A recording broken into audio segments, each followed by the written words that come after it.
চাষি ভাই, আমরা যারা বাদাম চাষ করেছি আমাদের সকলের একটাই উদ্দেশ্য থাকে যে আমাদের বাদামের ফলন যেন খুব সুন্দর হয়, বাদামটা দাগমুক্ত হয় আর দানাগুলো খুব পুষ্ট হয়। আর এই প্রত্যেকটা চাষি ভাই অধিক ফলনের যে রহস্য লুকিয়ে থাকে অনেকগুলো পয়েন্টের ওপরে। আর সেটা শুরু করতে হয় ঠিক প্রাথমিক পরিচর্যা থেকেই। তো বাদাম চাষের এই যে প্রাথমিক পরিচর্যা, প্রথমের যে আপনার অবস্থা যাচ্ছে, এখান থেকেই ধাপে ধাপে আপনাদের কাছে তুলে ধরবো এর পরিচর্যাগুলো। আপনারা প্রত্যেকটা পয়েন্ট চাষি ভাই ভালো করে শুনবেন। আপনারা যদি এই অ্যাপ্লিকেশান করতে পারেন, আপনার সাফল্য অর্থাৎ অধিক ফলন কিন্তু হাতের মুঠোই। তো একে একে যে পয়েন্টগুলো আলোচনা করবো আজকের ভিডিওতে চাষি ভাই, প্রথম যে পয়েন্ট হচ্ছে চাষি ভাই, জমিটাকে আগাছা মুক্ত করে প্রথম সেচটা আপনি কখন দেবেন, আর সেই সেচের সঙ্গে কোন সারের মিশ্রণটা দেবেন, যাতে করে গাছের এই যে বৃদ্ধির পর্যায়, ভেজিটেটিভ গ্রোথের পর্যায় চরম শিখরে নিয়ে যেতে হবে। 55 থেকে 60 দিন পর্যন্ত গাছের যখন বয়স পৌঁছাবে, জমি আপনার কিন্তু ভরে যাবে। তো সেই সার কী কী দেবেন আজকে ভিডিওতে আলোচনা করব। যখন জমিতে সার প্রয়োগ করছেন, গাছগুলো যখন বাড়তে শুরু করেছে, পাতা সবুজ হয়েছে, খেয়াল করে দেখবেন আপনার পাতাতে বিভিন্ন ছত্রাকজনিত আক্রমণ দেখা দেবে। পাতা হলুদ হবে, ইয়েলো স্পট পড়বে, মানে হলুদ স্পট, কালচে স্পট পড়বে, রাস্ট পড়বে, গোড়া পচা দেখা দেবে। তো এই সমস্যা সমাধানের জন্য ওপরে কি স্প্রে করবেন সেটাও আজকের ভিডিওতে থাকবে। অর্থাৎ স্প্রের ভিতরে গাছের খাবার থাকবে, একটা পিজিআর, আর তার সঙ্গে থাকবে কীটনাশক এবং ছত্রাকনাশকের মিশ্রণ। আরেকটা বিষয় চাষি ভাই, জমিতে ধরুন ঘাস হয়েছে, এই পর্যায়ে জমিতে কি আপনারা ঘাসনাশক অর্থাৎ আগাছানাশক স্প্রে করবেন নাকি নিড়িয়ে দেবেন, এ বিষয়ে আপনাদের সঙ্গে আলোচনা করব। আর যে বললাম একটা পিজিআর বেস্ট টনিক এই পর্যায়ে কোনটা গাছে দিতে হয় সেটা আজকে ভিডিওতে আপনাদের সঙ্গে তুলে ধরবো। তো আপনাদের সঙ্গে রয়েছে আমি সুশোভন, আপনারা দেখছেন গ্রিন ওয়েব এ ফার্মার্স ক্রিয়েশন চ্যানেল।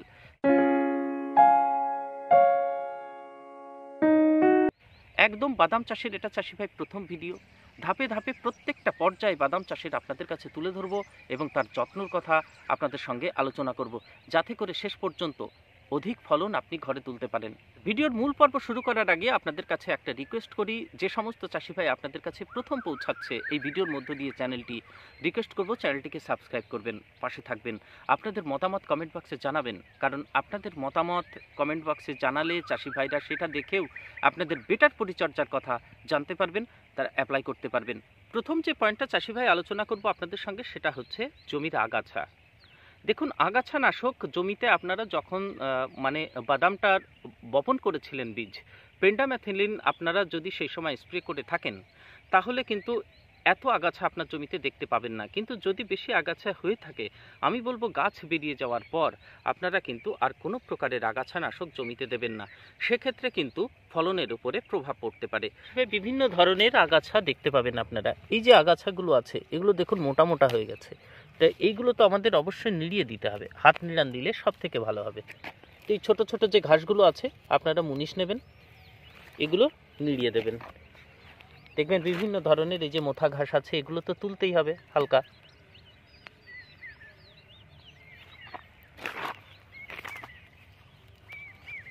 পঞ্চাশ থেকে 55 দিনের পরে কিন্তু আর সেখানে জমিতে নিড়ানো যাবে না, কারণ টিউবার রোডগুলো মাটির নিচে চলে যাবে, সেখানে কাটা পড়তে পারে, ফলনে ব্যাঘাত করতে পারে। তো এইটাই বেটার সময়, আপনারা আগাছা মুক্ত করে দিন 30 থেকে 35 দিনের মাঝখানে করে, তারপরে জমিতে আপনারা সেচের দিকে আসবেন। এইবার চাষি ভাই, প্রথম সেচ আপনারা কখন দেবেন খেয়াল করে দেখবেন চাষি ভাই। গাছের বয়স যখন 35 দিন হবে, ডালপালা আস্তে আস্তে ছাড়তে থাকবে, আর ঠিক 2-1টা করে আপনারা ফুলের দেখা পাবেন, হলুদ রঙের ফুলের দেখা পাবেন। আর নিচের দিকে সেই সময় গাছ কিন্তু তার শিকড় বিস্তার করতে থাকে, শুরু করে। ঠিক সেইটাই হচ্ছে সঠিক পর্যায়, অর্থাৎ বয়স আপনারা 30 থেকে 35 দিন এর মাঝে প্রথম সেচটা আপনারা কমপ্লিট করবেন জমিতে। কিছু কিছু গাছে এই দেখুন ফুলের দেখা মিলছে। চাষি ভাই দেখুন, এখানে ব্রাঞ্চিং স্টার্ট হচ্ছে 1 2 3 4 5, এখানে 6 দেখতে পাচ্ছেন। তো যত শাখা প্রশাখা হবে তত এগুলোর মাটি থেকে খাবার যোগান দেওয়ার জন্য নিচে কিন্তু শিকড়ের বিস্তারও প্রচুর পরিমাণে হবে। তো ঠিক এইটাই হচ্ছে বেটার পর্যায়। মাটিতে আপনার যেরকম খাবার ওপর থেকে দিতে হবে, ঠিক এই পর্যায়ে গাছে কিন্তু আমাদেরকে সেচ দিতে হবে। দেখতে পাচ্ছেন 2-1টা গাছে আপনারা ফুলও দেখতে পাবেন, 2-1টা গাছে ফুল, আর এরকম ম্যাক্সিমাম গাছে এরকম ব্রাঞ্চিং স্টার্ট হয়েছে। ঠিক 35 দিনে আপনারা দেখতে পাবেন গাছের এই কন্ডিশন থাকবে। আর এরপরেই আপনারা সেচের পরেই দেখতে পাবেন, যখন 45 থেকে 55 দিন, তখন প্রচুর পরিমাণে গাছে আপনারা ফুল দেখতে পাবেন। আর ঠিক 65 থেকে 75 দিন এই সময় কিন্তু বাদামের ফর্মেশন শুরু হয়। চাষি ভাই একটা বিষয় খেয়াল করবেন, বাদাম গাছের পাতা কিন্তু আস্তে আস্তে হলুদ বর্ণ ধারণ করে। অনেক জমিতে নিচের দিক থেকে পাতাগুলো হলুদ হয়ে উপরের দিকে ওঠে, অথবা কচি পাতাও হলুদ আপনারা দেখতে পাবেন। চাষি ভাই, বাদামের যে পাতা হলুদ সমস্যা, যদি আপনার দেখেন কোনো প্রকার স্পট নেই, ফাঙ্গাস জনিত আক্রমণ নেই, কিন্তু পাতা হলুদ হচ্ছে, নিচের দিকের পাতা হলুদ হচ্ছে, অথবা যে কচি পাতা সেগুলো হলুদ হচ্ছে, তো সেক্ষেত্রে আপনাদের মানে খেয়াল রাখবেন নাইট্রোজেন, সালফার এবং মাইক্রোনিউট্রান্ট অর্থাৎ সূক্ষ্ম পোষক তত্ত্ব অর্থাৎ অনুখাদ্য, যেটা এই অনুখাদ্য আর হচ্ছে আপনার নাইট্রোজেন আর সালফার, এই তিনটের অভাবে কিন্তু পাতা হলুদ হয়ে থাকে। তো সার ব্যবস্থাপনা যখন প্রথম আমরা মাটিতে করব 35 দিনে প্রথম সেচে, এটা আপনারা প্রয়োগ করবেন, দেখবেন ওই হলুদ ভাব কেটে যাবে। তো আসুন এবার সার ব্যবস্থাপনা কি কি সেটা ধাপে ধাপে আলোচনা করি। এই যে পাতাগুলো, এই যে হলুদ হলুদ মাঝখানে দেখতে পাচ্ছেন হলুদ হলুদ হচ্ছে, চলুন আর একটা গাছও দেখায়, এখানে খেয়াল করুন, এই দেখুন এই গাছটা লক্ষ্য করুন, এই দেখুন এগুলো কিন্তু খাবারের অভাব, এটা ইঙ্গিত দিচ্ছে। তো যখনই আমরা এরপরে সার দিয়ে সেচ দেব, তো এই হলুদ ভাবগুলো চাষি ভাই কেটে যাবে, এই দেখুন এই হলুদ ভাব পুরো কেটে যাবে। এবার চাষি ভাই আসি সার ব্যবস্থাপনার কথা নিয়ে। দেখুন, বাদাম গাছ হচ্ছে আপনার একটা তৈল জাতীয় ফসল, কারণ বাদামের তেলও তো হয়। তো তৈল জাতীয় ফসলের যে সারগুলোর চাহিদা সব থেকে বেশি লাগে, সেটা হচ্ছে 1 নম্বর হচ্ছে ফসফেট, 2 নম্বর হচ্ছে সালফার, আর এই যে বৃদ্ধির পর্যায় চলছে সেখানে লাগবে ইউরিয়া। তো এইবার আমরা যে মিশ্রণ তৈরি করব তার ভিতরে ইউরিয়া থাকবে, ফসফেট থাকবে, আর সালফার অবশ্যই থাকবে। বাদবাকি যে খাদ্যগুলো থাকবে সেটা কি কি দেখুন। প্রথমেই বলি 33 শতকের যে বিঘা, তার হিসাবে ইউরিয়া অর্থাৎ 46% নাইট্রোজেন কতটুকু দেবেন। 33 শতকে আপনারা 15 কেজি ইউরিয়া দেবেন। ভালো করে শুনবেন বিষয়টা, 33 শতকে 35 দিন গাছের যখন প্রথম সেচ দিচ্ছেন 15 কেজি আপনি ইউরিয়া দিন। এবার চাষি ভাই, জমি তৈরি করার সময় আপনারা যদি ফসফেট সঠিক পরিমাণে না দিয়ে থাকেন, অর্থাৎ মাটি যখন তৈরি করছিলেন তখন মিনিমাম আপনার 40 থেকে 45 কেজি ফসফেট, কিন্তু সিঙ্গেল সুপার ফসফেট, যেটা ধুলো আকারে পাওয়া যায়, ডাস্ট আকারে, যেটা সালফার এবং ক্যালসিয়াম আর ফসফেটের চাহিদা পূরণ করে, সেটা যদি সঠিক পরিমাণে না দিয়ে থাকেন, এখনও সময় আছে, এইটাই শেষ পর্যায়, এই সময় আপনারা ফসফেট জমিতে প্রয়োগ করতে পারেন। আর সেই ফসফেট আপনারা দেবেন 15 কেজি। এই যে সিঙ্গেল সুপার ফসফেট, এটা যে 15 কেজি আপনারা দেবেন, সেটা দানাও দিতে পারেন, ডাস্টও দিতে পারেন, আর তার সঙ্গে আপনারা পটাশ মেশাবেন। অবশ্যই এই সময় পটাশ দেবেন, প্রতিটি পর্যায়ে পটাশ দেওয়া উচিত, তাহলে গাছের স্ট্রেংথ ভালো থাকে, রোগ প্রতিরোধ ক্ষমতা বাড়ে। তো এই পটাশ আপনারা এই সময় 5 কেজি দেবেন। এই সময় বেশি পটাশ প্রয়োজন নেই, কারণ গাছের এটা বৃদ্ধির পর্যায়ে চলছে। আর জমিতে যদি আপনারা মাটি তৈরি করার সময় সালফার না দিয়ে থাকেন, অবশ্যই বিঘাতে 1 কেজি সালফার আপনারা প্রয়োগ করবেন, যেটা 80% একদম ডাস্ট আকারে পাওয়া যায়, 80% যে সালফারের কথা বলছি। আর একটা খুবই প্রয়োজনীয় যেটা খাদ্য উপাদান অবশ্যই আপনারা দেবেন, এটা কিন্তু এড়িয়ে যাবেন না, সেটা হচ্ছে মাইক্রোনিউট্রিয়েন্ট, অর্থাৎ আমরা যেটাকে অনুখাদ্য বলি।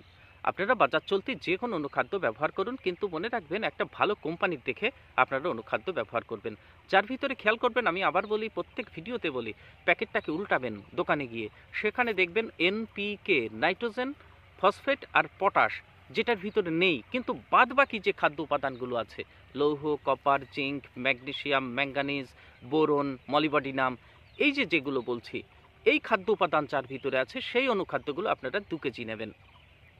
বাংলাদেশের চাষি ভাই, আপনারা গ্রিন এভার যেটা বলছি, তারপরে পাওয়ার ভিট প্লাস, এইরকম অনুখাদ্য দেখবেন তার ভিতরে উপাদানগুলো আছে, এগুলো আপনারা ব্যবহার করতে পারেন।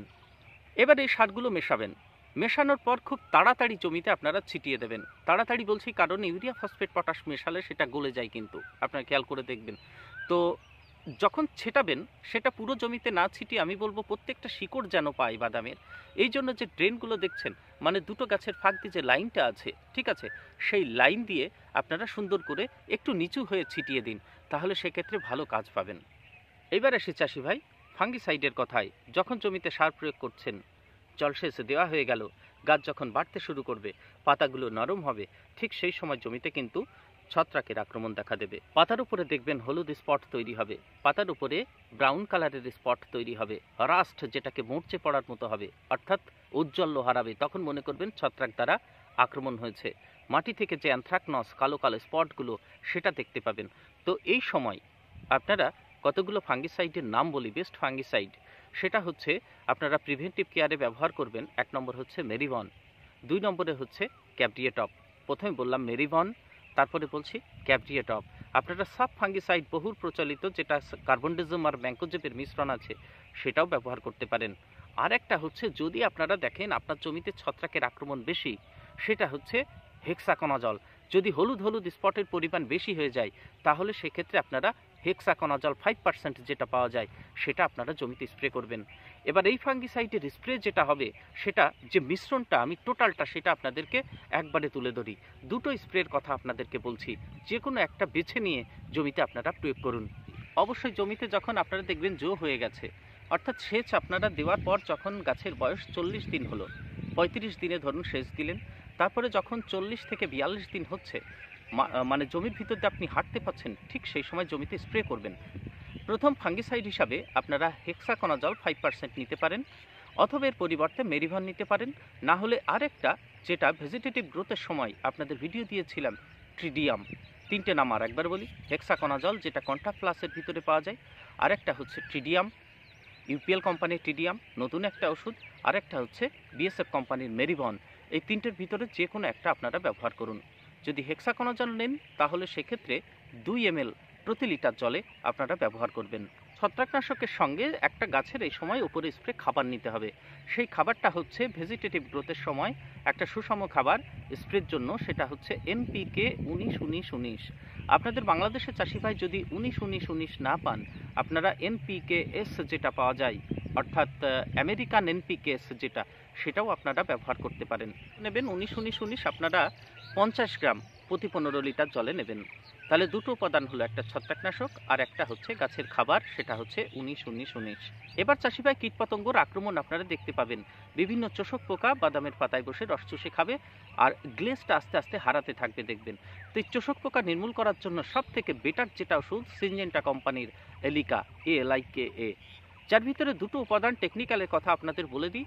একটা হচ্ছে ল্যামডাসাইহালোথ্রিন আর একটা হচ্ছে থিয়ামাটাক্সাম। এই থিয়ামাটাক্সাম এবং ল্যামডাসাইহালোথ্রিনের মিশ্রণ হচ্ছে এই এলিকা। খুব সুন্দর চোষক পোকার জন্য একটা ওষুধ। এটা আপনারা 15 লিটার জলের জন্য 8 ml ব্যবহার করবেন। 15 লিটার জলে 8 ml। এবার এই সময় একটা কথা বলে নিই, ধরুন আপনি এলিকা পাচ্ছেন না, তাহলে আলাদা আপনারা তৈরি করে নিতে পারেন। দেখবেন দোকানে একতারা পাওয়া যায় সিনজেন্টা কোম্পানির, অথবা একতারা বাংলাদেশের চাষি ভাই যারা পাচ্ছেন না তারা থিয়ামাটাক্সাম যে টেকনিক্যাল সেটা মাথায় রাখবেন। থাইমাটাক্সাম সেটা 8 গ্রাম নেবেন আপনারা, 25% যেটা আপনার দানা আকারে পাওয়া যায় সেটা 8 গ্রাম নেবেন, আর তার সঙ্গে 25 ml আপনার ল্যামডাসাইহালোথ্রিন মেশাবেন। মিশিয়ে নিলেই কিন্তু আপনার এলিকাটা তৈরি হয়ে যাবে। এইবার হচ্ছে গাছের গ্রোথের জন্য, অধিক সংখ্যক ব্রাঞ্চ, অধিক সংখ্যক ফুল, গাছের বৃদ্ধির জন্য এই সময় সব থেকে বেটার যে পিজিআর বলা চলে, আবার টনিকও আপনি বলতে পারেন। গাছের বৃদ্ধির পক্ষে খুব উপকারী একটা যে টনিক, সেটা হচ্ছে কৃষি রসায়নের পৌষক সুপার। প্লেন পৌষক পাওয়া যায়, শুধু পৌষক নয় কিন্তু চাষি ভাই, পৌষক সুপার। তার ভিতরে সাইটোকাইনিন একটা উপাদান থাকায় সেটা ব্রাঞ্চিং করতে, সাইটোকাইনিন যে হরমোন উদ্ভিদের, সেটা গাছের শাখা প্রশাখা ছাড়ার জন্য সাহায্য করে। আর এর ভিতরে আরও বিভিন্ন উপাদান রয়েছে যেটা গাছের বৃদ্ধিতে খুব উপকারী। আর একটা হচ্ছে, এটা যদি পোষক সুপার যদি আপনারা না পান তাহলে টাটা বাহার ব্যবহার করতে পারেন। তো এই দুটোর ভিতরে যে কোনো একটা, আবার বলছি, টাটা বাহার আর একটা হচ্ছে পৌষক সুপার। বাংলাদেশের চাষি ভাই আপনারা বাম্পার ফার্টিমিক্স ব্যবহার করতে পারেন, এসিআই ক্রপের বাম্পার ফার্টিমিক্স, অথবা ফ্লোরা ব্যবহার করতে পারেন। ফ্লোরা আপনাদের ওখানে কিন্তু পিজিআরের মতো কাজ করে। এই পিজিআর অথবা আপনি টনিক বলতে পারেন, এর ডোজটা আপনাদের বলে দিই। 15 লিটার জলে চাষি ভাই 30 ml ব্যবহার করুন প্রতি ক্ষেত্রে। পোষক সুপার আপনার ওটাও 30 ml, টাটা বাহারও 30 ml জমিতে ব্যবহার করবেন। এবার এই যে 4টে উপাদান বললাম, আবার প্রথমতে বলি, একটা হচ্ছে ছত্রাকনাশক, 2 নম্বর হচ্ছে আপনার 19-19-19, 3 নম্বর হচ্ছে এলাইকা, 4 নম্বর হচ্ছে টাটা বাহার অথবা পোষক সুপার। এইগুলো সব আলাদা করে গুলবেন। প্রত্যেকটা ওষুধ যখন মিশ্রণ তৈরি করবেন আলাদা করে গুলে তারপরে আপনারা একটা পাত্র দিয়ে, একটা পাত্রের ভিতরে সমস্তগুলো ঢেলে মিশ্রণ তৈরি করে তারপরে আপনারা জমিতে স্প্রে করবেন। তো এই ছিল চাষি ভাই 35 থেকে 40 দিন বাদাম চাষের যে পারফেক্ট পরিচর্যাটা, সেটা একদম প্যাকটা পরিচর্যা বলতে পারেন। ওপরের স্প্রে থেকে শুরু করে আর নিচে সার থেকে শুরু করে সমস্ত কিছু চাষি ভাই এখন বাদাম গাছে যেটা যেটা জরুরি সব কিছু এর ভিতরে থাকবে কিন্তু। তো আপনারা এটা স্প্রে করে দেখুন অথবা এটা সার প্রয়োগ করে দেখুন, বাদামের ফলন একটা অন্য পর্যায়ে আপনি পাবেন। তো আজকের ভিডিও চাষি ভাই এ পর্যন্তই। পরবর্তী ভিডিওতে আবার আপনাদের দেখা হবে। আপনারা কমেন্টে জানাবেন আপনাদের বাদামের বয়স যদি বেশি হয়ে থাকে, 60 দিন ক্রস করে থাকে, তাহলে আমি তাড়াতাড়ি অন্য আর একটা ভিডিও দিয়ে দেবো। সেখানে এই পরিচর্যার সঙ্গে ওই পরিচর্যাটা কিন্তু সেটাও কিন্তু রিলেটেড। তো ভালো থাকবেন সবাই। সম্পূর্ণ ভিডিওটি দেখার জন্য অসংখ্য ধন্যবাদ।